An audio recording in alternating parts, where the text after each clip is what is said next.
Hi everyone, today we shall study about the capacitance of parallel plate capacitor। आज हम लोग समांतर plate संधारित्र की धारिता के बारे में अध्ययन करेंगे।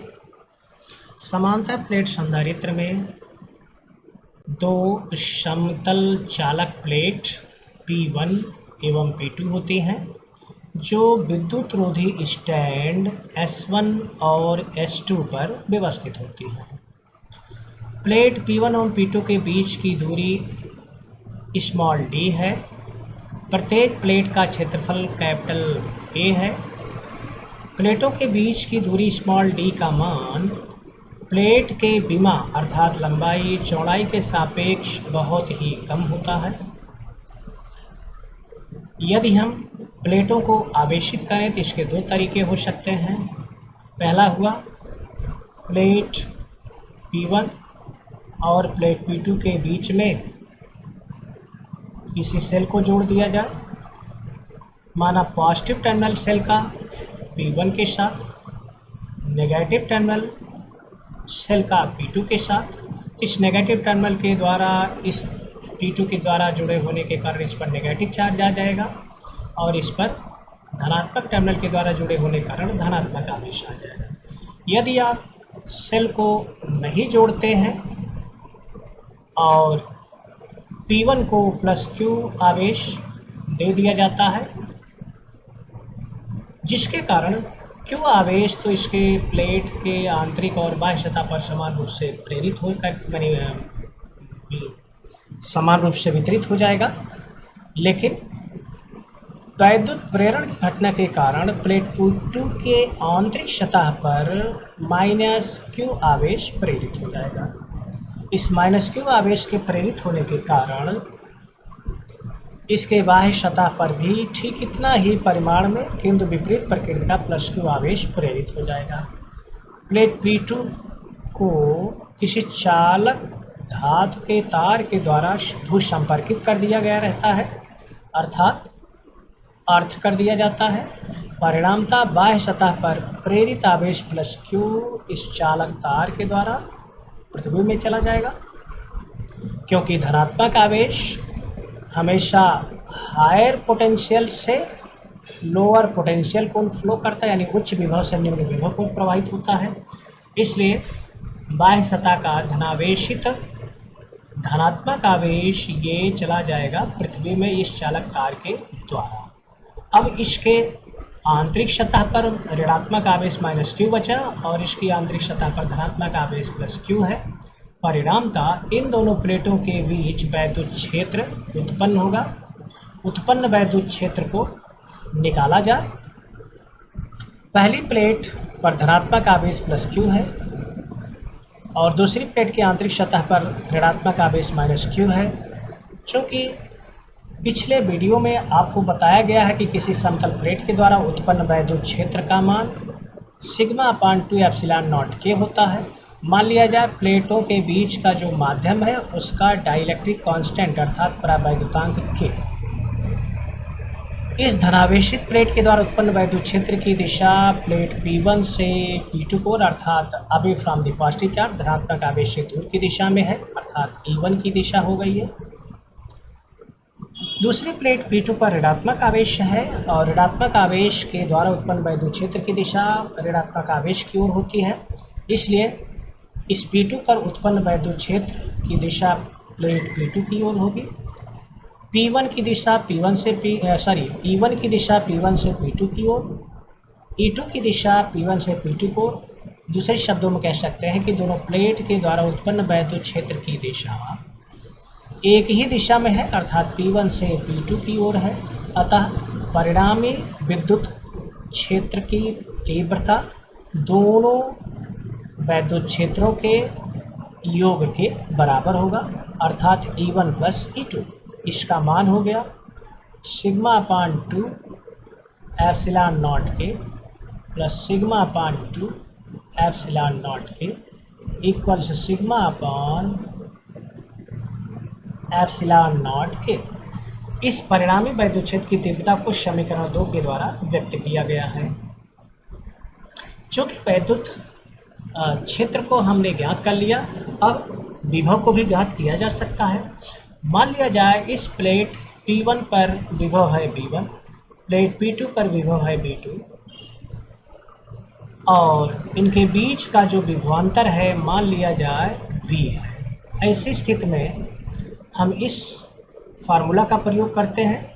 चूँकि हम धन से यानी धनात्मक आवेश से ऋणात्मक आवेश को चल रहे इसलिए विभव का मान कम हो रहा है, तो हम यहाँ पर परिमाण को ले लें, अर्थात इधर से हम धनात्मक से ऋणात्मक ओर चलेंगे तो इसका मतलब इधर का मान कम हो रहा है। ठीक है, इसलिए dv को हम इस तरह से दिखाएं, माइनस होगा अर्थात परिणामी, तो माइनस माइनस कैंसिल हो जाएगा, तो ये हो जाएगा v1 to v2 different integration of dv equals different integration of from this plate to this plate. तो मान लीजिए यहाँ का वैद्युत क्षेत्र कैपिटल E है, क्योंकि कैपिटल E का मान D पर नहीं निर्भर कर रहा है, इसलिए प्लेट P1 से लेकर के प्लेट P2 के बीच में संपूर्ण स्थान पर वैद्युत क्षेत्र एक समान अर्थात एक समान वैद्युत क्षेत्र है। तो ये कांस्टेंट है, इसलिए इसको बाहर कर लिया जाए। नेगेटिव साइन मैंने छोड़ दिया क्योंकि ये भी नेगेटिव हो रहा है और नेगेटिव ऑलरेडी है, नेगेटिव नेगेटिव एक दूसरे को कैंसिल कर देंगे। और यहाँ पर आया dr, यहाँ से चलना शुरू कर रहे हैं तो इसलिए यहाँ की दूरी 0 और यहाँ से चल करके यहाँ पहुँच रहे हैं तो यहाँ से यहाँ तक की दूरी स्मॉल d है, इसलिए अपर लिमिट हो गई d। dv का integration v v1 v2 equals e, dr का इंटीग्रेशन r 0 टू, इसकी वैल्यू आप अपर लिमिट को रखिए v2, लोअर लिमिट के मान को रखिए v1, घटा दीजिए e, इस d का मान अपर लिमिट अर्थात r के स्थान पर रख दीजिए d, लोअर लिमिट का मान 0 रख दीजिए। आपको मिला यहाँ पर v2 minus v1 equals e into D. चूँकि v2 माइनस v1 अर्थात दोनों प्लेटों के बीच का विभवांतर हमने स्मॉल b मान रखा है, इसलिए ये v इक्वल्स हुआ e इंटू डी। इसलिए v को निकालने के लिए हम इस फार्मूला का प्रयोग कर ले रहे हैं। v का मान आ गया v equals e into D.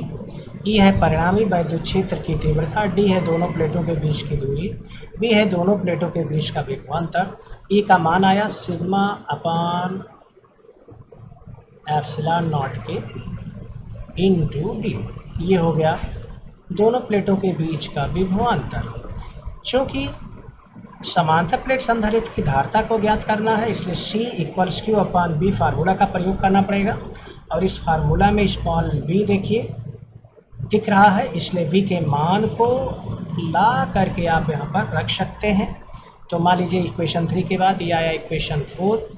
From equation 4 and 1 you can find out the value of capital C equals Q upon sigma upon epsilon not K into D.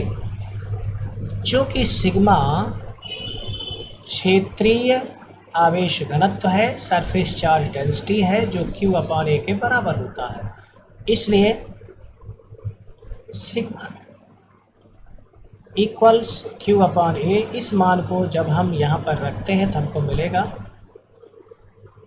Q upon Q, यहाँ चले आते हैं C equals Q upon sigma का स्थान पर रखा जाए Q upon A, या देखिए एप्सिलॉन नॉट है into K into D, cancel हो गया, आया epsilon not A K upon D। इस प्रकार हम देख रहे हैं कि कैपिटल C की जो वैल्यू है वो मिली capital C equals epsilon not A K upon D। समांतर प्लेट संधारित्र की धारिता का ये वांछित सूत्र है। इस सूत्र को अगर आप देखते हैं तो C proportional to epsilon not, C proportional to area, C proportional to dielectric constant K, C inversely proportional to small d। अर्थात अगर हम मीडियम को बदल देते हैं तो इस मीडियम का जो विद्युतशीलता है उसके अनुक्रमानुपाती है। अगर हम एप्सिलॉन नॉट के मान को बढ़ाते हैं तो C का मान बढ़ता है, और K डाइलेक्ट्रिक कांस्टेंट है अर्थात माध्यम की परावैद्युतांक है। यदि हम K के मान को बढ़ाते हैं तो भी C का मान बढ़ेगा, और C समानुपाती है एरिया पर अर्थात क्षेत्रफल अगर अधिक है तो C का मान भी अधिक होगा, लेकिन दोनों के बीच की जो दूरी है उसको बढ़ाने पर C का मान कम होगा। इसलिए C का मान प्लेटों के बीच की दूरी स्मॉल d के व्युत्क्रमानुपाती होता है। Okay, thanks for watching the video.